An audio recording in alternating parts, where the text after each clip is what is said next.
আমার মনে এরকম দোলাচল হচ্ছে কেন? অন্য একজন তো ভূমিকে ছুটছে, এতে আমার পছন্দ হচ্ছে না কেন?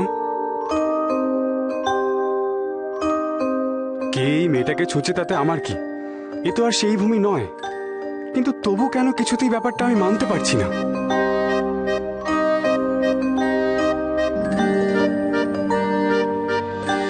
চালাও দেখি, ঠিক দেখি, মনোসংযোগ করো, মনোসংযোগ করো, ধরো এইবার ধনুকটা। এই যে তোমার দৌড় আমার জানা হয়ে গেছে, এরকম ভাবে তীর ধনুক চালালে না কেউ 7 জন্মেও শিখতে পারবে না। আমি শেখালে ও শিখতে পারবে না, পারবে না। আর তুমি তুমি সরো তো, ওকে আমি তীর ধনুক চালানো শেখাবো। এদিকে এসো, কি হলো, এসো। ধনুকটাকে সোজা করে ধরো। কি হলো, ধরো, তীরটাকে ধরে টানো। তোমার গায়ে জোর নেই নাকি? কি হলো? একটু এদিকে এসো, কথা আছে, বলে ফেলো।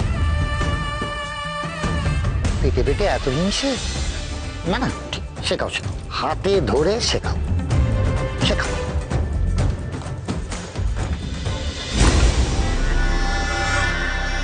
বসো, বসো।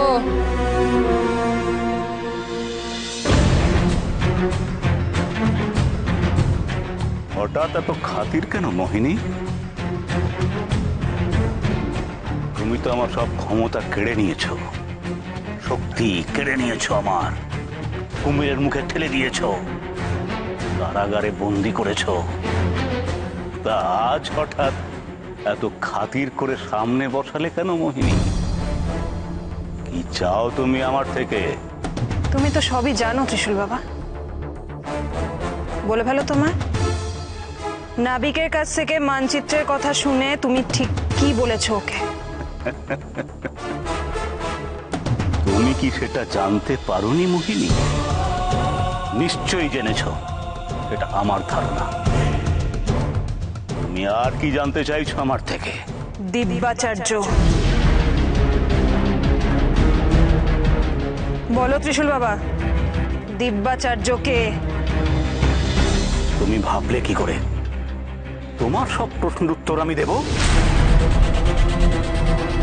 তুমি নাবিককে ভয় দেখিয়ে, অত্যাচার করে তার থেকে কথা টেনে বের করতে পারো, তো আমার থেকে তা পারবে না, কিছুতেই পারবে না, যতই তুমি আমার ক্ষমতা কেড়ে নাও না কেন।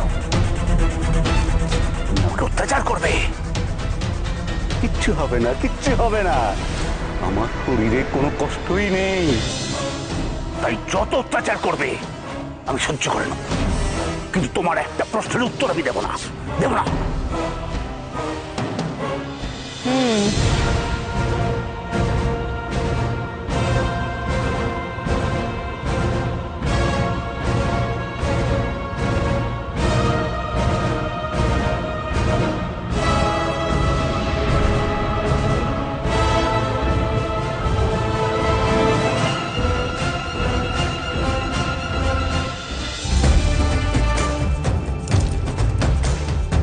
অগ্নি ভূমিকে তীর চালানো শেখাচ্ছে।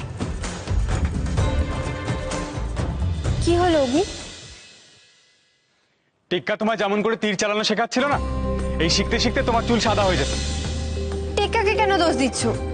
আমি তো প্রথমে তোমার কাছেই শিখতে চেয়েছিলাম, তুমি তো রাজি হওনি। এখন তো আমি রাজি, তোমার কোনো আপত্তি আছে? এই তুমি শোনো, তুমি এখানে এসো তো। কি হলো, এখানে এসো। তুমি চুপটি করে দাঁড়িয়ে থাকো এখানে।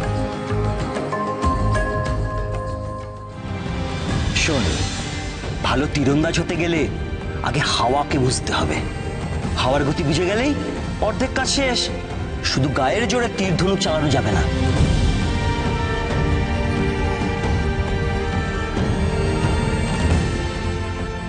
আবার কি হলো অগ্নি? কই কিছু না তো।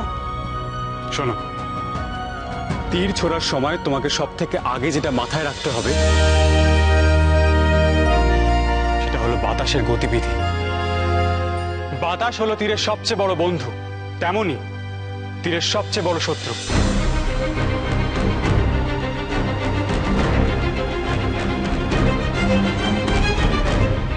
এমন করেই তোমাকে বুঝতে হবে বাতাস কোন দিক থেকে বইছে।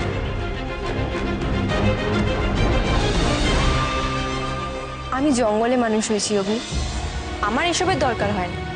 আমি এমনিতেই বাতাসের গতি বুঝতে পারি। তাই বেশ, তাহলে বলো তো এখন কোন দিক দিয়ে বাতাস বইছে?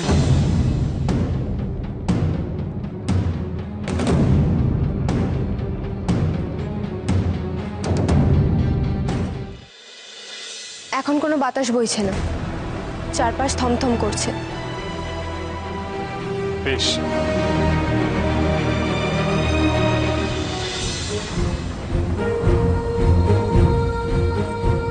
সোজা হয়ে দাঁড়াও, বা হাতটা শক্ত করে ধরো। এবার তীরটাকে ধরো, তীরটাকে তাক করো, তীরটাকে শক্ত করে ধরে রাখো।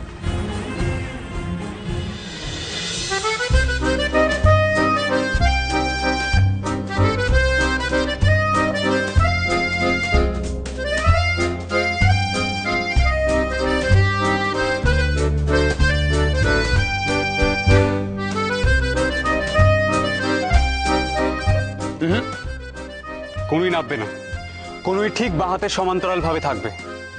এবার লক্ষ্য স্থির কর।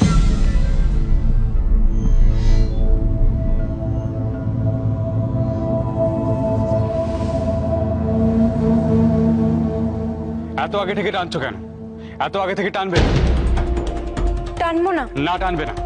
তার কারণ তোমার পেশিতে টান পড়বে, আর তুমি যখন তীরটাকে ছুঁড়বে তখন সম্পূর্ণ জোরে যাবে না। নাও, এবার লক্ষ্য স্থির করে তীরটাকে ছেড়ে দাও।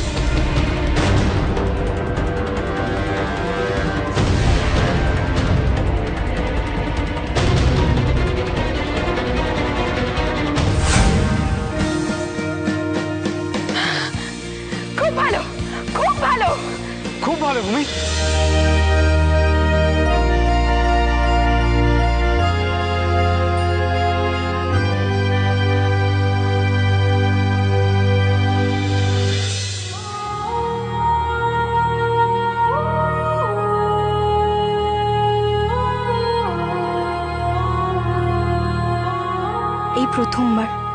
এই প্রথমবার অগ্নি আমার নাম ধরে ডাকলো, ভূমি বলে স্বীকার করলো। এই মেয়েটাকে আমি ভূমি নামে ডেকে ফেললাম।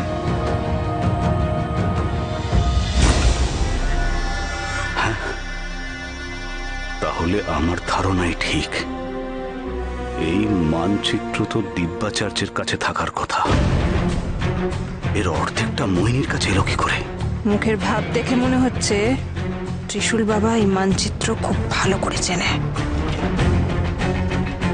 এটা তো তোমার চেনা, তাই না?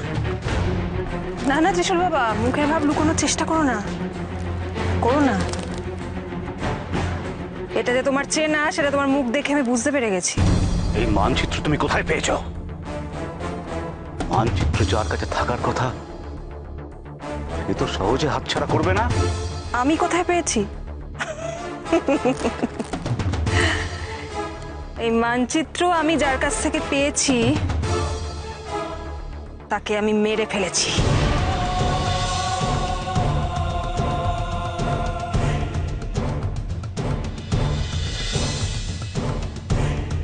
অসম্ভব, দিব্যাচার্যকে মারার ক্ষমতা তোমার নেই মোহিনী, নেই।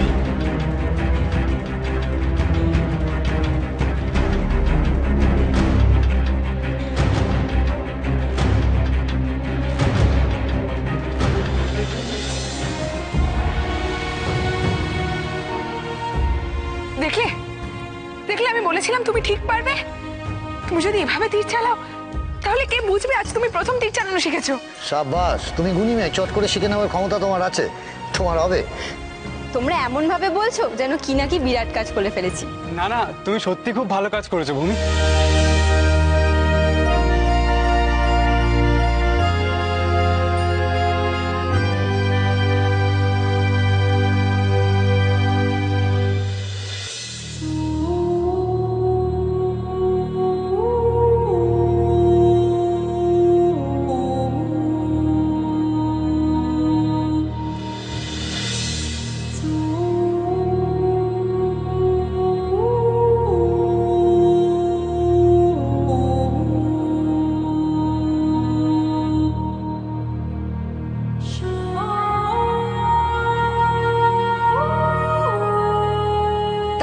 অগ্নি শেষ পর্যন্ত আমায় ভূমি বলে মেনে নিল।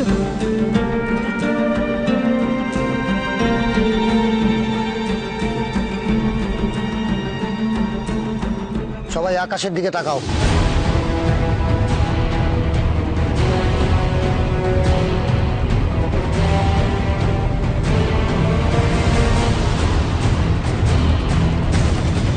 সূর্য পশ্চিমে ঢলে পড়েছে। সূর্যাস্তের আর বেশি দেরি নেই, এক্ষুনি অন্ধকার নামবে। আমাদের হাতে আর বেশি সময় নেই, তৈরি হও। সত্যি আমাদের হাতে আর সময় নেই, আমাদের সবাইকে তৈরি হয়ে নিতে হবে। এই সবাই অস্ত্র হাতে প্রস্তুত থাকো।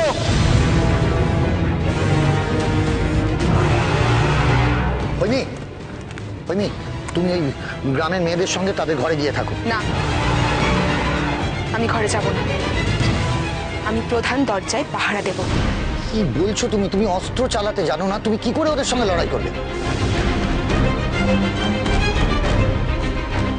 আমার যে হাত দুটোই যথেষ্ট। বলছো খালি হাতে ওদের সঙ্গে লড়াই করতে পারবে না তুমি? এই দুটো হাত নয়, থাপা। কি কি বলছো? কি তোমার কি মাথা খারাপ হয়ে গেছে? মানে কি? মানেটা না হয় অন্য একদিন বোঝাবো, তুমি চিন্তা করো না। আমার জন্য ভেবো না। আমি দরজার দিকে যাচ্ছি। দাঁড়াও, আমি তোমার দরজা অব্দি এগিয়ে দিয়ে আসছি। আমি কেল্লার ওপর থেকে নজরদারি করবো, চলো।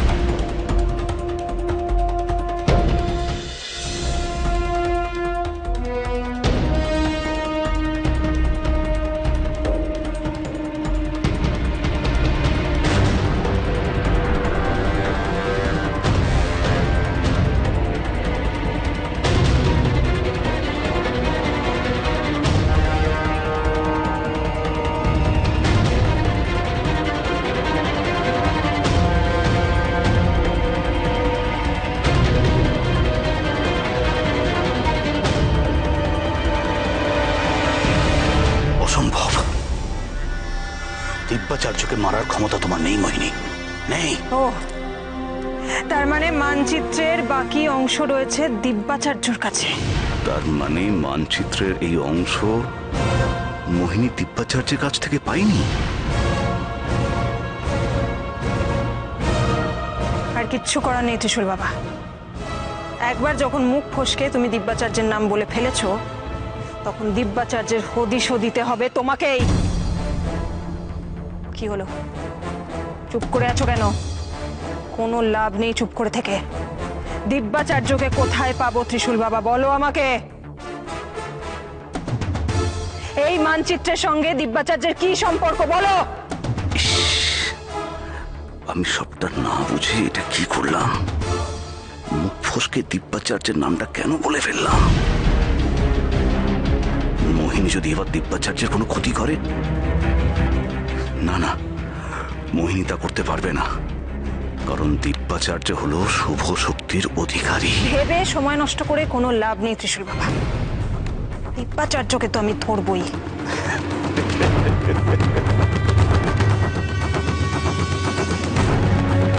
মোহিনী, তুমি যদি ভেবে থাকো আমাকে যত সহজে বন্দি করতে পেরেছো, দিব্যাচার্যের বেলাতেও তাই হবে, তাহলে তুমি মূর্খের স্বর্গে বাস করছো। ভুল করছো মোহিনী, তুমি ভুল করছো। আমার ঠিক ভুল বিচার করার জন্য তোমায় আমি এখানে ডাকিনি ত্রিশূল বাবা। বলো কে এই দিব্যাচার্য, কোথায় থাকে সে বলো। যতই করছো আমাকে ভয় পাওয়াতে পারবে না মোহিনী, ভয় পাওয়াতে পারবে না। দিব্যাচার্যের পরিচয় জানতে পেরেও তোমার কোনো লাভ হবে না। শোনো মোহিনী, তোমার ভেতরে যে পিশাচ শক্তি বাস করছে, তোমাকে যে চালনা করছে, তুমি যাকে মুক্তি দিয়েছ আজ থেকে সহস্র বছর আগে, ওই পিশাচকে বন্দি করার কাণ্ডারি ছিল দিব্যাচার্য।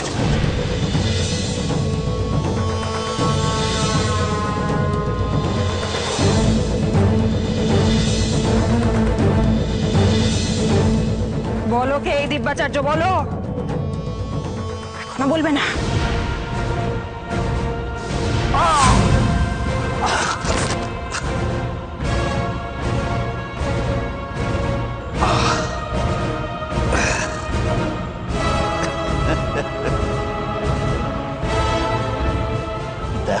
মোহিনী দেখো, তোমার কি দশা হয়েছে দেখো।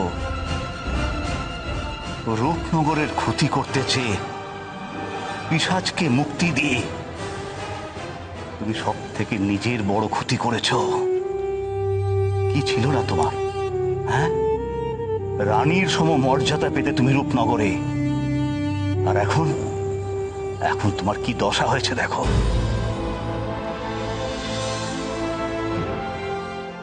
তুমি তো জানো রাজ সিংহাসনের মোহ আমার কোনোদিনই নেই। তাছাড়া দেবব্রত যথেষ্ট যোগ্য।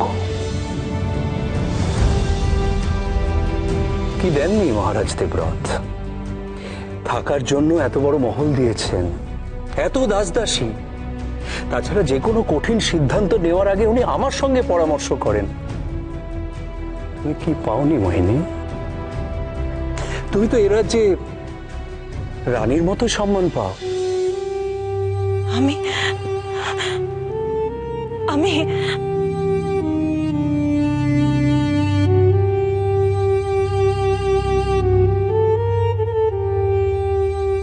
রানীমা, কি হলো রানীমা? কিছু না, কিছু হয়নি কলকা। আমি ঠিক আছি। মোহিনী, মোহিনী, তুমি একা, বড় একা। তোমার ভেতরের পিশাচিনী তোমাকে নিয়ন্ত্রণ করছে। তুমি হয়ে গেছো ওর হাতের পুতুল। যতদিন যাবে তুমি আরো একা হয়ে যাবে মোহিনী, আরো একা। ক্ষমতার লোভে তুমি উন্মাদ হয়ে গেছো, উন্মাদ। রাজ্যবাসী তোমায় দেখে হাসবে, হাসবে মোহিনী, হাসবে তোমায় দেখে। ত্রিশূল বাবা, চুপ করো। মোহিনী, সবাই তোমাকে করুণা করবে, করুণা।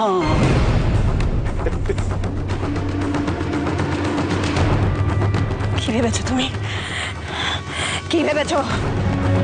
তুমি কি আমার মগজ ধোলাই করার চেষ্টা করছো?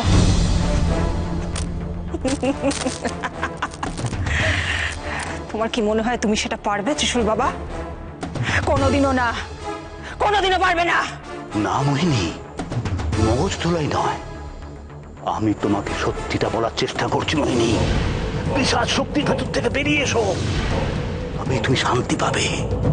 জাবালি, জাবালি, হুকুম করুন মহারানী। বেঁধে ফেল ত্রিশূল বাবাকে, বেঁধে ফেল, এই মুহূর্তে বেঁধে ফেল।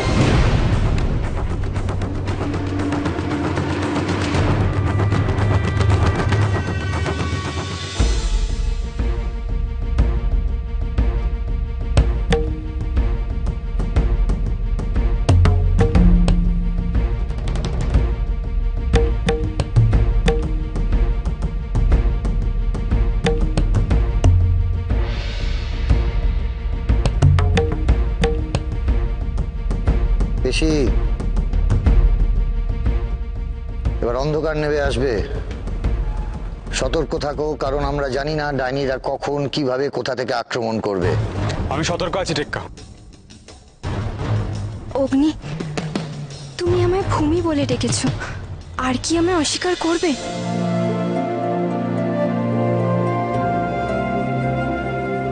এই মেয়েটা তো ভূমি নয়, তাহলে তাহলে কেন আমি ওকে ভূমি বলে ডাকলাম? কেন? একটা অস্বস্তি হচ্ছে, এই তোমাদের ওই মেয়েটি হৈমি, ও বললো দরজায় পাহারা দেবে, কিন্তু ওর যদি কোনো বিপদ হয়? হৈমির কোনো বিপদ হবে না, ওর বিপদের মোকাবিলা করতে পারে। তার মানে ও কি করে বিপদের মোকাবিলা করবে? ওর হাতে তো কোনো অস্ত্রই নেই। আচ্ছা, ও কি বললো? ও বললো যে ওর হাত হাত নয়, থাবা। তার মানে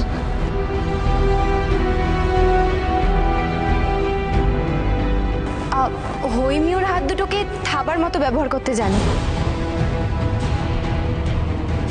থাবা তো থাকে জন্তুদের। যাকে এ নিয়ে আমি আর ভাববো না, সব গুলিয়ে যাচ্ছে। তৈরি হও।